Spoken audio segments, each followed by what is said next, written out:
What if the queerest place in the Bible Belt has been hiding in plain sight? Hi there, I'm Chris with a K, and welcome back to This Week in Queer History, where we celebrate queer moments and icons that I wish I had known about as a young gay kid growing up in conservative America. Today we're diving into a story that's as glittery as a Dolly wig and as twisty as a Smoky Mountain coaster. You may know Dollywood for its dazzling shows and southern charm, but what if I told you there's a vibrant, untold queer history hidden behind the sequins and roller coasters? Today we're uncovering the surprising LGBTQ narratives that have been a part of this iconic theme park, making it a haven in the heart of country music. This week in queer history, stories told with love and glee. Let's start with Dolly herself, because really, where else would we start? Dolly Parton's status as a queer icon isn't accidental. It's been built over decades. Her flamboyant style, her camp sensibility, her compassion, and her unending gentle defiance. In a world where visible LGBTQ support was rare, Dolly made space for everyone simply by being her rhinestone-covered self. As she once joked, "If I hadn't been a woman, I'd been a drag queen for sure." A line that perfectly sums up just how deeply her aesthetic aligns with queer culture. But beneath the wigs and sequins, there's a philosophy that has always made queer people feel seen. In a 2014 interview with Billboard, Dolly said, "I think everybody should be allowed to be who they are and to love who they love. Lord, I've got enough problems of my own to pass judgment on somebody else." She connects empathy to her own childhood, describing herself as an oddball who learned early on what it felt like to not fit in. That sense of kinship with outsiders would later become a defining influence at Dollywood. The park we know as Dollywood has been through quite a journey. It opened originally in 1961 as Rebel Railroad, complete with a Civil War-themed train ride and general store. Over the years, it changed hands and names. Gold Rush Junction, Plain Gold Rush, Silver Dollar City, Tennessee, all before Dolly Parton bought a stake in 1986 and then transformed it into Dollywood. The opening in 1986 was a huge moment for East Tennessee. Dolly said she wanted to come back home and to create something that brought jobs and pride to the region. Today, the park spans over 165 acres and hosts nearly 3 million guests a year and remains Tennessee's largest ticketed attraction. On paper, Dollywood should not have become a queer refuge. It sits in the heart of the Bible Belt, features a working chapel on its grounds, and was originally operated consistent with Christian values and ethics. And if you visit, you'll find gospel shows, patriotic themes, and even a shop selling Jesus-themed merchandise. This isn't exactly Fire Island Pines. And yet, over the years, something magical happened. In the late 1980s and early 90s, before rainbow merch and before social media, and long before "love is love" was a national catchphrase, queer visitors reported that Dollywood felt different. Some early LGBTQ visitors described entering the gates after road tripping through rural Tennessee and finding, as one lesbian traveler wrote, a glorious blonde, full-figured light at the end of the tunnel. She added that stepping into Dollywood felt like we had come home, an experience she never expected in that region. But why was this? Well, because Dolly's presence softened the space. Even without official queer events, LGBTQ fans, who were already devoted to Dolly's concerts, naturally gravitated towards the park. They brought their partners, their chosen family, and their quiet hope that in Dolly's backyard, they might belong. Throughout the 1990s and 2000s, Dollywood developed a subtle queer microculture. Employees echoed Dolly's message that the park was a welcoming place for all her fans, as documented by author Graham Hope during research for his book. The Dollywood wasn't hosting pride parades, but queer employees, costumers, performers, makeup artists, hair people, wardrobe wizards, they all began finding one another backstage. Gay visitors clocked each other in line, and in the cinnamon bread bakery, in the queue for the Tennessee Tornado. It was never shouted out loud, but it was there.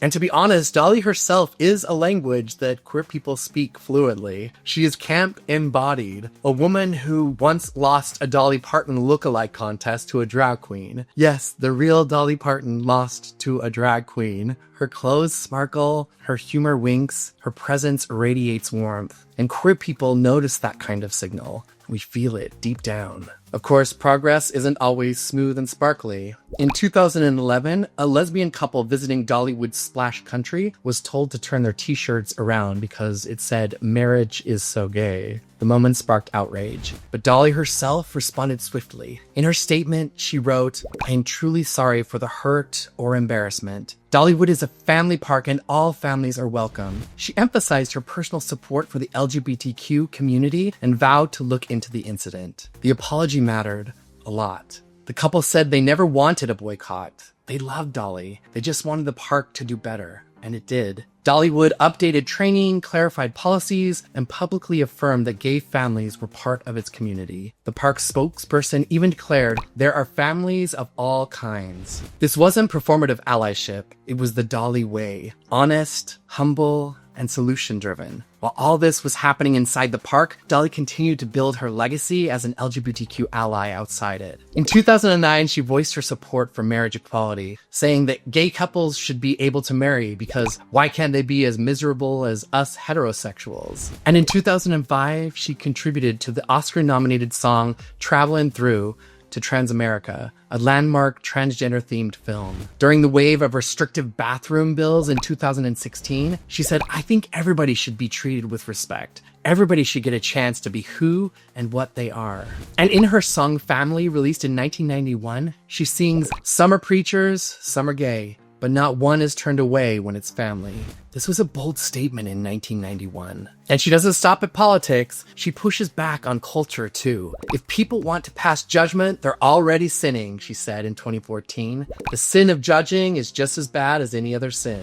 That kind of boldness from a country music legend in East Tennessee, it's radical. By the 2010s, Dollywood's reputation among queer travelers had blossomed. Focus LGBT+ magazine even dubbed it a gay mecca in Tennessee's backyard. Queer families visited openly. Gay couples held hands on the Midway, and the park became a place where all families are welcome. And it wasn't just a slogan, it was reality. Despite occasional protests from far-right groups, Dollywood continued to be a place of joy. Events like unofficial gay days happened, usually quietly and sometimes loudly. And often there was pushback from local extremists. One such event drew coordinated protests from white supremacist groups who claimed it violated family values. And yet, the queer community came anyway. Each festival, each cinnamon bread pilgrimage, each glittery show was a reaffirmation. Dollywood belonged to everyone.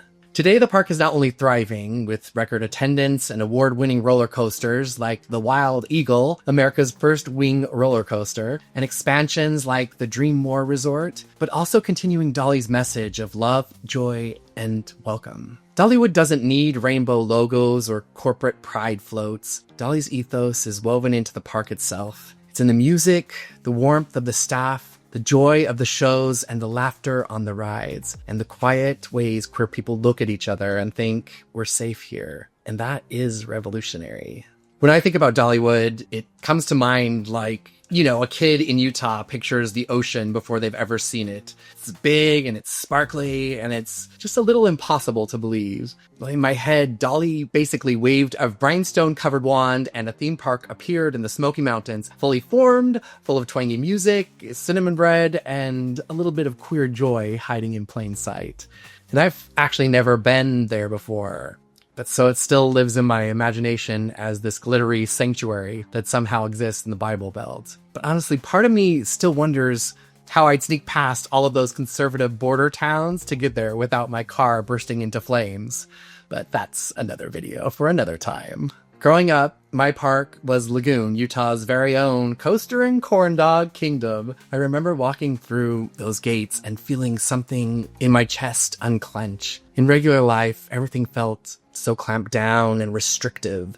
But my voice, my gestures, my crushes, they all had to be hidden. But inside Lagoon, it was loud and bright and chaotic, and there was simply no dignified way to ride an upside-down loop-de-loop roller coaster trying to seem straight and composed. The park didn't care how normal you looked. It just cared that you were strapped in and that you were this tall to ride. It was a goal of so many of my high school friends to work there in the summers too. They wanted to run rides, perform in the shows, and just live inside that fantasy all season long. And even before I had the words for it, I understood the appeal. To clock into a place where everyone around you had permission to be too much, just to be extreme, and to live out loud, to be enthusiastic, to sparkle. It felt like the closest we could get in Utah to living in a world where joy wasn't suspicious. And that's the strange and beautiful thing about theme parks. On paper, they are fake. They're constructed lands with fiberglass mountains and perfectly timed fireworks. But inside them, we get to try on versions of ourselves that feels more real than the ones we wear at home. We scream, we throw our arms in the air, we eat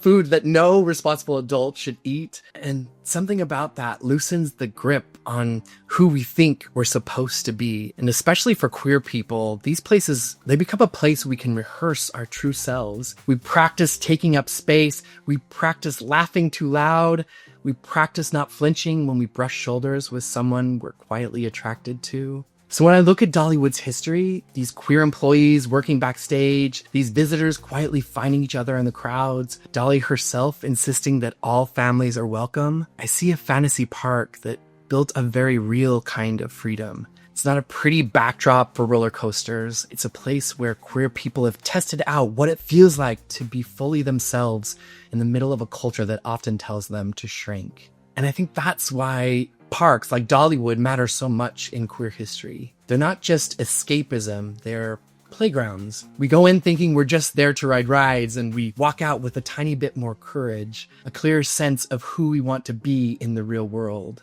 The trick, or the gift, is carrying that feeling past the entrance turnstiles, turning the fantasy into muscle memory, letting the version of ourselves inside the park slowly become the person we actually are on Monday morning, in line at the grocery store, in our small towns, and in our families.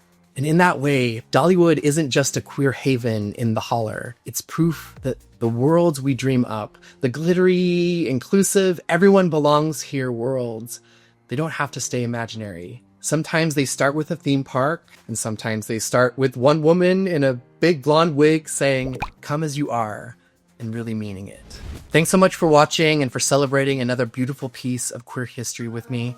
If you've ever been to Dollywood, or if you're planning on going to another theme park, drop your thoughts in the comments below. I'd love to hear them. And be sure to check out the video popping up on your screen right over here, and you can also visit myqueerbirthday.com to find out other queer icons and events that happened on your birthday. Link is down in the description below. Until next time, stay strong, stay bold, and keep making history.